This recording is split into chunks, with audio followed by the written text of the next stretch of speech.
ધોરણ 8 ગુજરાતી પાઠ 5 ખોટો જવાબ ફાધવાલેસ 1. શબ્દાર્થ અને સમાનાર્થી શબ્દો 1. વિસ્મય આશ્ચર્ય નવાઈ 2.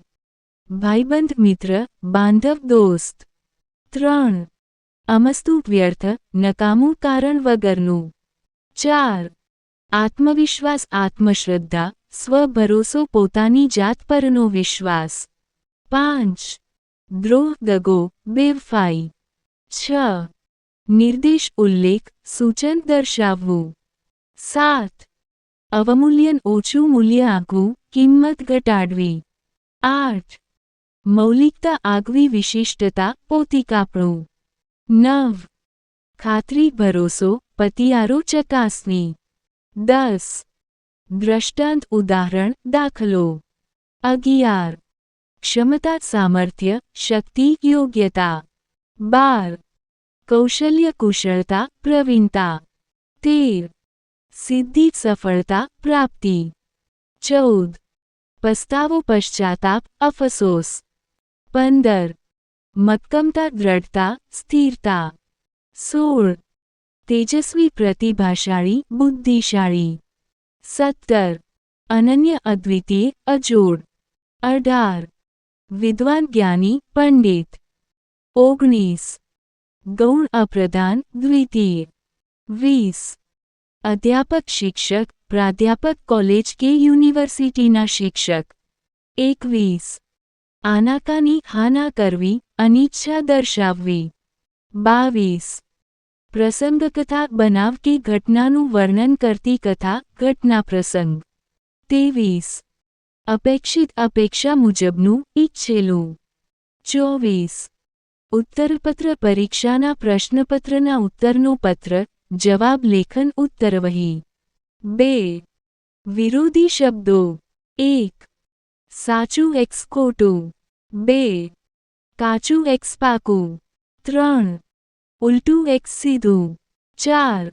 મુખ્ય એક્સ ગૌણ 5. સવાલ એક્સ જવાબ 6. ઉપર એક્સ નીચે 7. આગળ એક્સ પાછળ 8.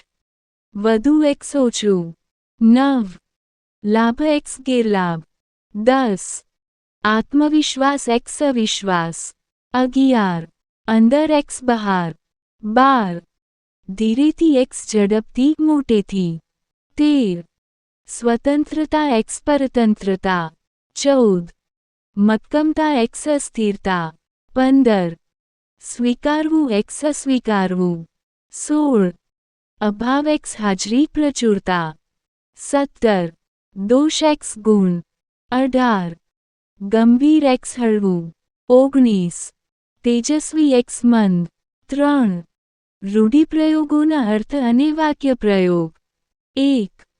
ઠંડે કલેજે અર્થ કોઈ લાગણી કે સંકોચ અનુભવ્યા વગર નિરાંતે વાક્યપ્રયોગ ગુનેગારે પોલીસ સામે કોઈ પણ જાતના ડર વગર ઠંડે કલેજે ગુનો કબૂલ કરી લીધો 2. આનાકાની કરવી અર્થ હા ના કરવી અનિચ્છા દર્શાવવી વાક્યપ્રયોગ મિત્રને જરૂરિયાત સમયે પૈસાની મદદ કરવામાં રમેશે આનાકાની કરી 3. સડક થઈ જવું સડક બનાવી દેવા અર્થ ખૂબ આશ્ચર્યચકિત કરી દેવું સ્તબ્ધ થઈ જવું વાક્યપ્રયોગ નાના બાળકની ગણિતની અદ્ભુત ચતુરાઈ જોઈને શિક્ષક સડક થઈ ગયા 4.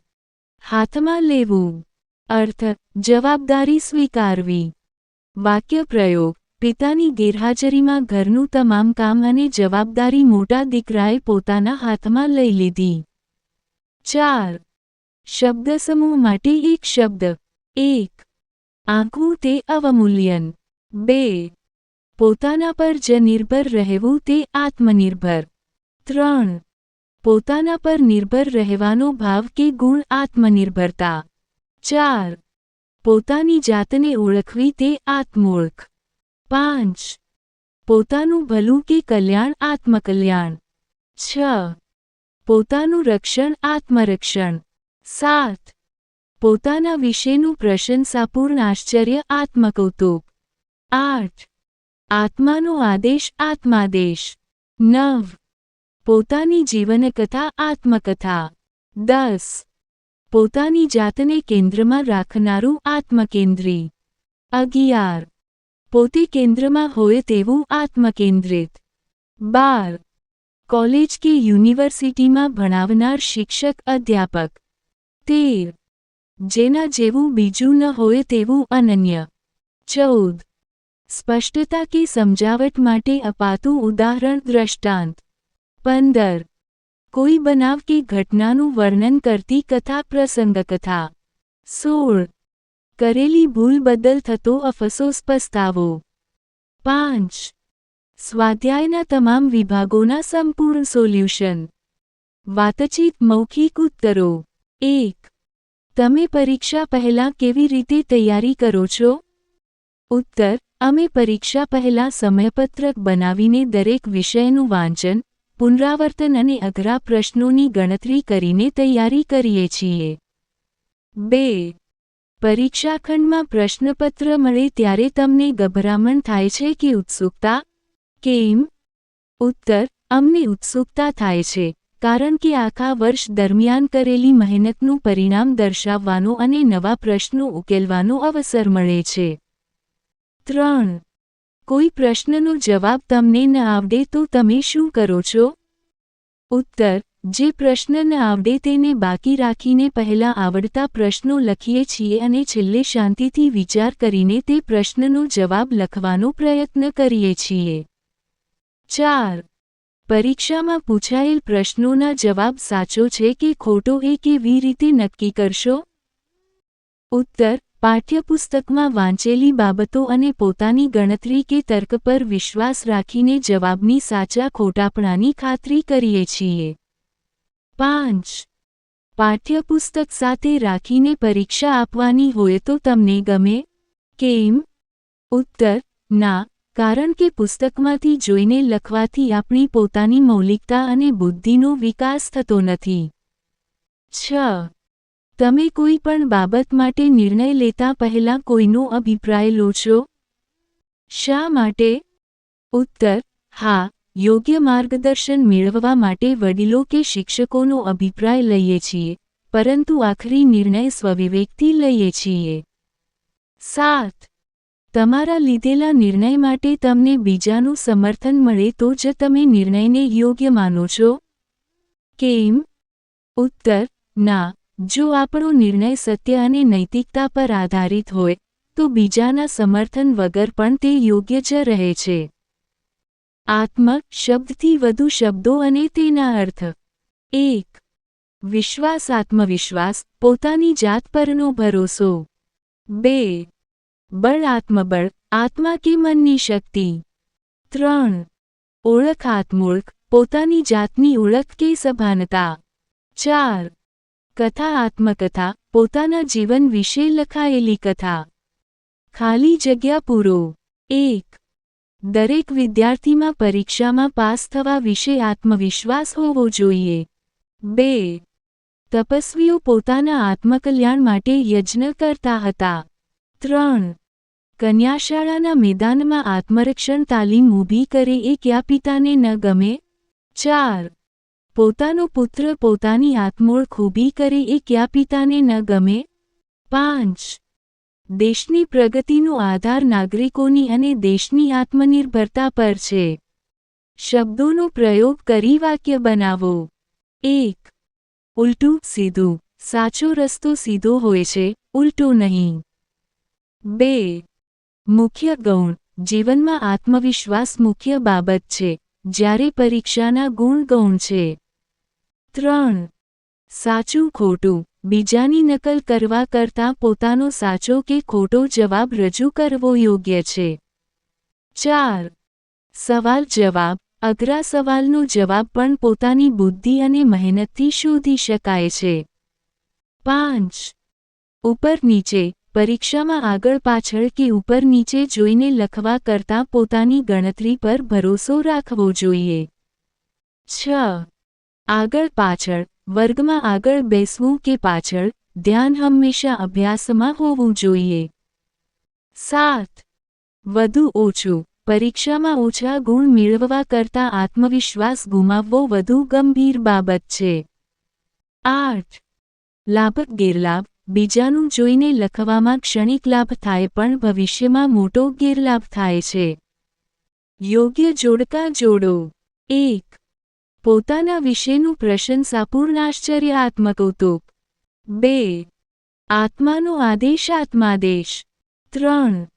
પોતાની જીવનકથા આત્મકથા. 4. પોતાની જાતને કેન્દ્રમાં રાખનારું આત્મકેન્દ્રી. 5. પોતે કેન્દ્રમાં હોય તેવું આત્મકેન્દ્રિત. સાચો જવાબ કે ખોટો જવાબ. 1. ભલે જવાબ ખોટો હોય પણ હું મારો જવાબ જ રજૂ કરીશ. સાચો જવાબ. 2. હું બાજુવાળાને પૂછીને જ લખીશ. ખોટો જવાબ. 3. મારા ગણેલા દાખલાનો જવાબ બીજાએ કહ્યો એ લખીશ. ખોટો જવાબ. 4. લખાણ મારું અને સહી બીજાની, એ રીતે જીવન ન ચાલે. સાચો જવાબ. 5. મારો દાખલો શરૂ હું કરીશ પણ પૂરો બીજા પાસે કરાવીશ. ખોટો જવાબ. અર્થ માટે સાચો વિકલ્પ પસંદ કરો. 1. દાખલાનો જવાબ જોઈ વિદ્યાર્થીને વિસ્મય થયું.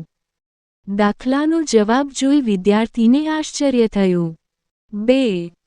હોશિયાર વિદ્યાર્થીનો દાખલો જોઈ તેણે જવાબની ખાતરી કરી. દાખલાનો જવાબ સાચો છે કે ખોટો તેની ચકાસણી કરી.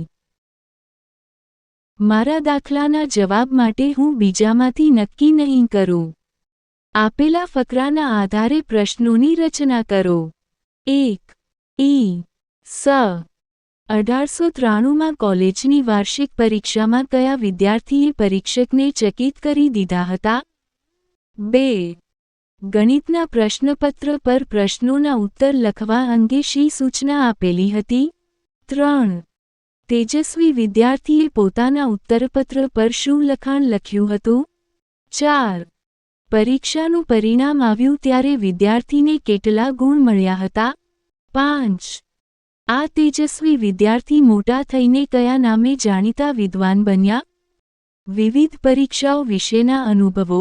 CET, PSE, NMMS. 1. CET, PSE અને NMMS જેવી શિષ્યવૃત્તિ પરીક્ષાઓ આપવાથી સ્પર્ધાત્મક પરીક્ષાઓનો ડર દૂર થાય છે. આ પરીક્ષાઓમાં બહુવિકલ્પ પ્રશ્નો MCQ હોવાથી સમયપાલન અને ઝડપી વિચારશક્તિનો અનુભવ મળે છે, જે ભવિષ્યના અભ્યાસ માટે ખૂબ ઉપયોગી નીવડે છે. પ્રશ્નોના જવાબ લખો. 1. પ્રશ્ન: પોતાનો જવાબ સાચો છે કે ખોટો એ જાણવા માટે છોકરાએ શું કર્યું? ઉત્તર: પોતાનો જવાબ સાચો છે કે ખોટો એ જાણવા છોકરાએ પહેલા બાજુમાં બેઠેલા છોકરાને ધીરેથી પૂછ્યું અને બાદમાં વર્ગના હોશિયાર વિદ્યાર્થીને પૂછીને ખાતરી કરી. 2. પ્રશ્ન: છોકરાના મનમાં ખોટા જવાબ વિશે શી ગડમથલ ચાલતી? ઉત્તર: છોકરાના મનમાં ગડમથલ ચાલતી હતી કે તેણે પોતે દાખલો સાચો ગણ્યો હોવા છતાં બીજાના કહેવાથી પોતાનો સાચો જવાબ છેકીને ખોટો લખી નાખ્યો, જેનાથી તેનામાં પોતાના નિર્ણય પરનો વિશ્વાસ ડગી ગયો. 3. પ્રશ્ન: છોકરાને કઈ બાબતનો પસ્તાવો છે? શા માટે? ઉત્તર: છોકરાને ગણિતમાં ઓછા ગુણ આવ્યા તેનો પસ્તાવો નથી, પણ સાચો જવાબ ગણ્યો હોવા છતાં મનની નબળાઈ અને ભાઈબંધના કહેવાથી છેકીને ખોટો જવાબ લખ્યો તેનો પસ્તાવો છે. 4. પ્રશ્ન: છોકરામાં આત્મવિશ્વાસનો અભાવ હતો, એવું શા પરથી કહી શકાય? ઉત્તર: દાખલો સાચો ગણ્યો હોવા છતાં અને ખાતરી કર્યા પછી પણ બાજુવાળાના કહેવાથી પોતાનો સાચો જવાબ છેકીને બીજાનો જવાબ લખી દીધો, એ પરથી તેમાં આત્મવિશ્વાસનો અભાવ હતો તેમ કહી શકાય. 5. પ્રશ્ન: ગણિત પાકું હતું પણ વ્યક્તિત્વ કાચું હતું, આ વિધાન સમજાવો. ઉત્તર: છોકરાને ગણિતનો દાખલો બરાબર આવડતો હતો અને સાચો જ ગણ્યો હતો, એટલે તેનું ગણિત પાકું હતું. પરંતુ પોતાની બુદ્ધિ અને ક્ષમતા પર ભરોસો ન હોવાથી બીજાના ઈશારે જવાબ બદલી નાખ્યો, માટે તેનું વ્યક્તિત્વ કાચું હતું. 6. પ્રશ્ન: લેખક પોતાના જીવન માટે કઈ કઈ બાબતો પાકી કરવા વિશે નિર્ધાર કરે છે? ઉત્તર: લેખક પોતાના જીવન માટે સ્વતંત્રતા, મૌલિકતા, મક્કમતા અને ખાસ કરીને આત્મવિશ્વાસ જેવા વ્યક્તિત્વના ગુણો પાકા કરવાનો નિર્ધાર કરે છે. ચાલો યાદ કરીએ. સ્વમૂલ્યાંકન. 1. શબ્દને લગતી પ્રવૃત્તિઓ, સમાનાર્થી શબ્દો, વિરોધી શબ્દો, આત્મ, ઉપસર્ગવાળા શબ્દો અને શબ્દસમૂહ માટે એક શબ્દ શોધવાની પ્રવૃત્તિઓ હતી. 2. પ્રશ્નરચના સંદર્ભે પ્રશ્ન. સ્વાધ્યાયનો પ્રશ્ન 8 પ્રશ્નરચનાનો હતો, જેમાં આપેલા ફકરાના આધારે 5 પ્રશ્નો બનાવ્યા. 3. અનુભવ લખવાનો પ્રશ્ન. પ્રશ્ન ક્રમાંક 9માં CET, PSE અને NMMS પરીક્ષાના અનુભવો લખવાના હતા.